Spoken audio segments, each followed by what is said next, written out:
Well, Assalamualaikum warahmatullahi wabarakatuh. Good morning, class. How's life today? I'm great, thank you. Well, before we're going to study, let's pray to our God. May today be able to run well. Let's say Basmalah together. Alright, who is absent today?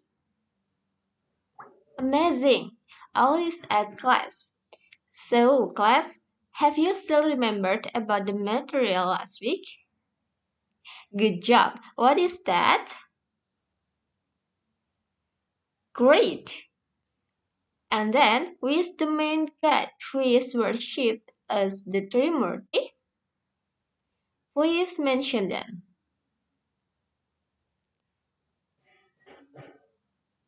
How wonderful it is.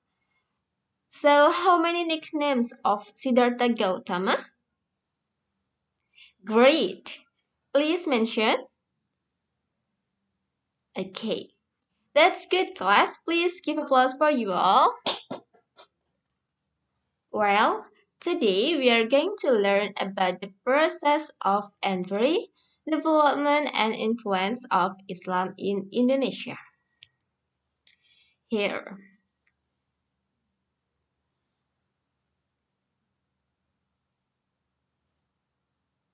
Okay, you may see in PowerPoint the the process of entry, development, and influence of Islam in Indonesia. So, for better understanding the process of entry, growth, and development of Islam in Indonesia, then we learn first at a glance the development of Islam in the Arabian Peninsula. So here there are two times, two currents. The first is Rasulullah era, and then the second is Khulafaur Rashidin era. So the time of the Prophet, before the birth of Islam in the Arabian Peninsula, especially in the Middle East, generally experiencing the Dark Ages, or we call it Jahiliyyah era.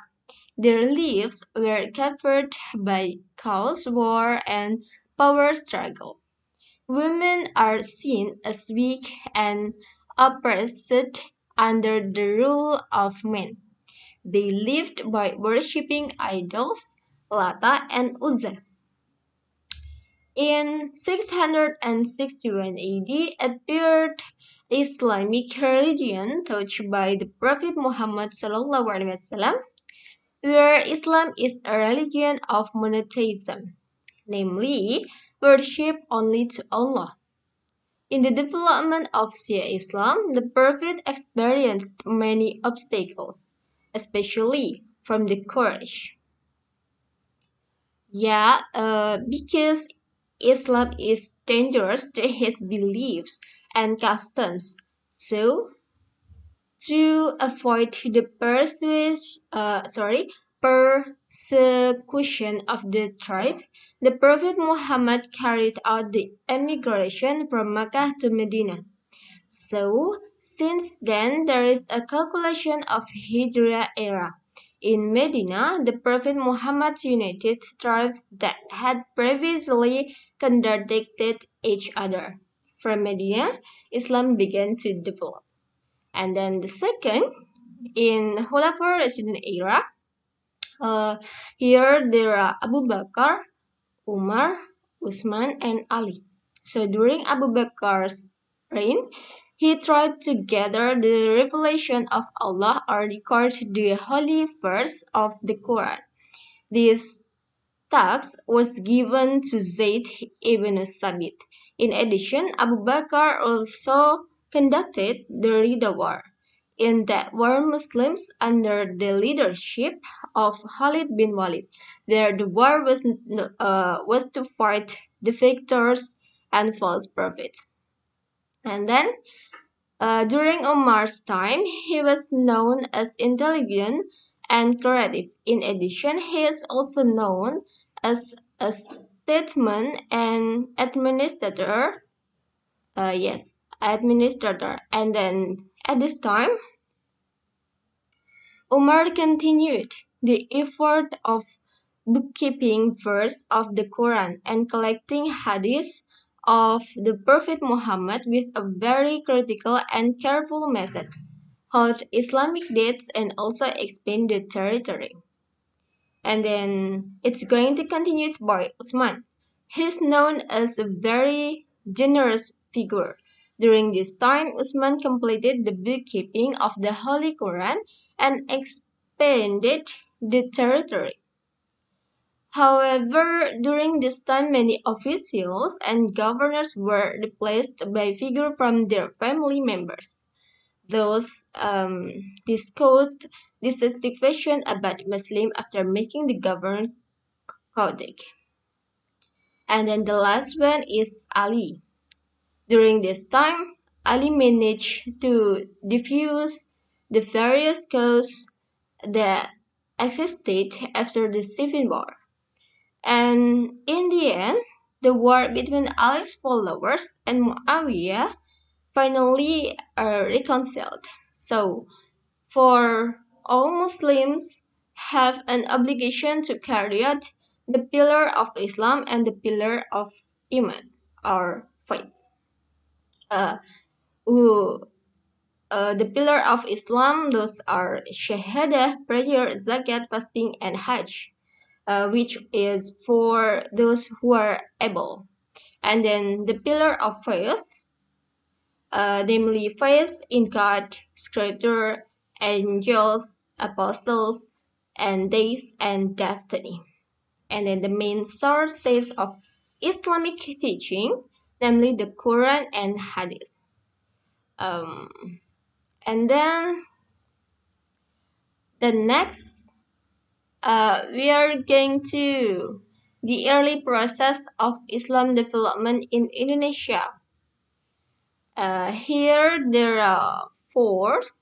The first is about the evidence of Islamic input in Indonesia, and then the second is the Islamization process in Indonesia, and then the third, the process and background of the emergency of the first Islamic empire, and then the last is the beginning of the spread of Islam in Java, Kalimantan, Sulawesi, and Maluku.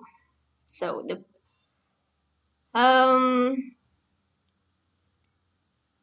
I'd like to explain first about the evidence of Islamic input in Indonesia. So the location of archipelago in Indonesia is very because it's located between the continents of Asia and Australia and between the Pacific and Indian Ocean.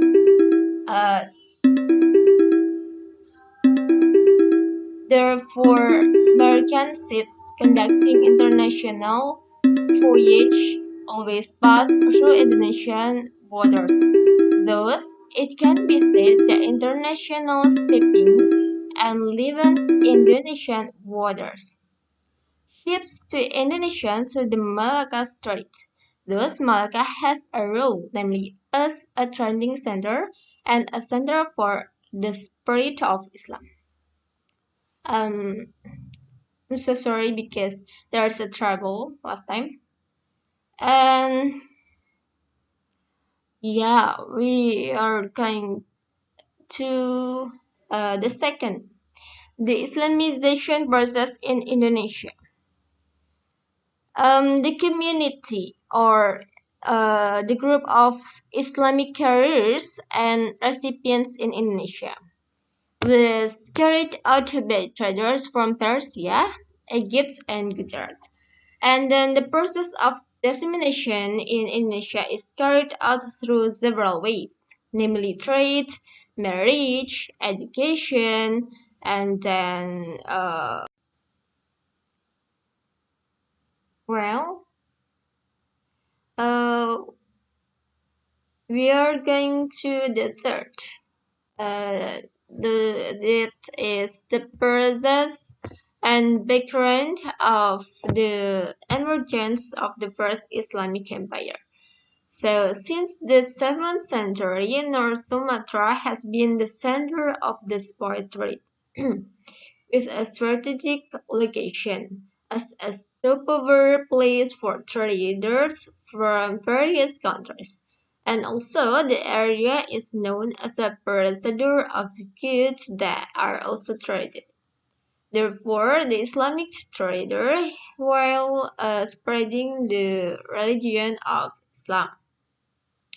And then the fourth is the beginning of the spread of Islam in Java, Kalimantan, Sulawesi, and Maluku. Islam in Java developed since the Majapahit kingdom was still in power. Many traders from Majapahit came to the Pasai Ocean.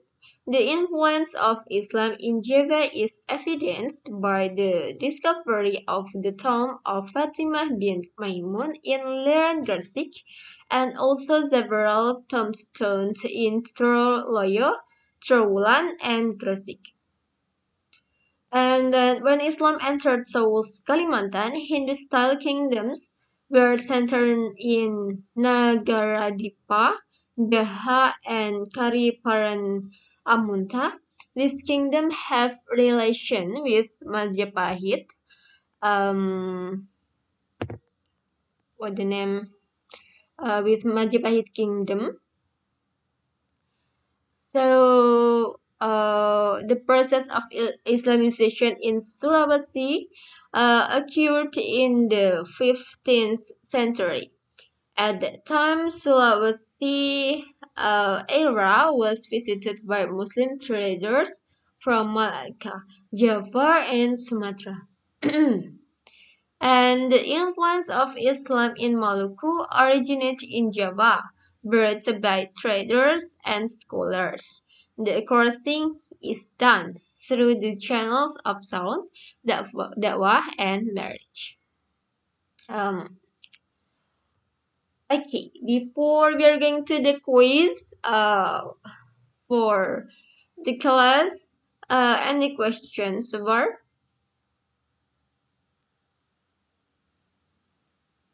Okay, good. The great days of Islam. So the Islam has a great days. Those are there are four. Uh, one. Sorry, five. I mean. Those are Maulid Nabi, Nuzul Quran, Isra Miraj, Eid al-Adha, and Eid al-Fitr. Those are the great days of Islam. Who else wants to ask? No one? So means that you have understood well about the material today. Good job. Okay. If you don't have a question, I have I have a question for you all. How many madhabs in Islam? How many madhab in Islam? Okay. Yes. Great. There are four. Can you mention it? Okay, great. Give applause for you all. Yeah. I repeat it. So in Islam, there are four madhabs. Those are Madhab Shafi'i or Muhammad Idris Ash-Shafi'i with famous works, namely Arisalah and Al-Um. And then Madhab Hanafi are Abu Hanifah and Nu'man with works by Figul Akbar, Alim wal Muta'alim, Rada ala al-Qadarian. And then the third Madhab Maliki or Malik bin Anas with Al-Muwatta works.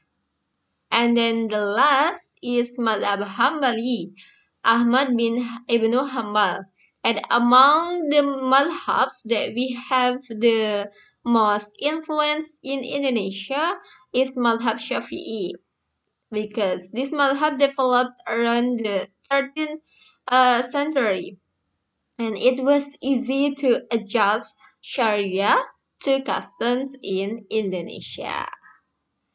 Okay, so enough for today.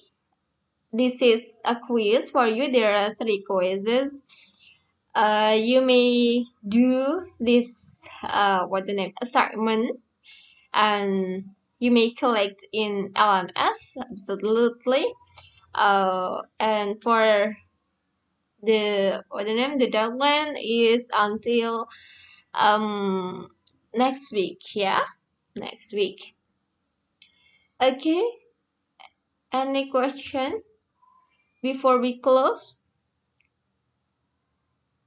Okay, so is it clear, right? Okay, great. Well, because it's enough for today, and before we close our program today, let's close by hamdalah together. Alhamdulillahirabbil alamin. And keep spirited, keep healthy, and stay safe.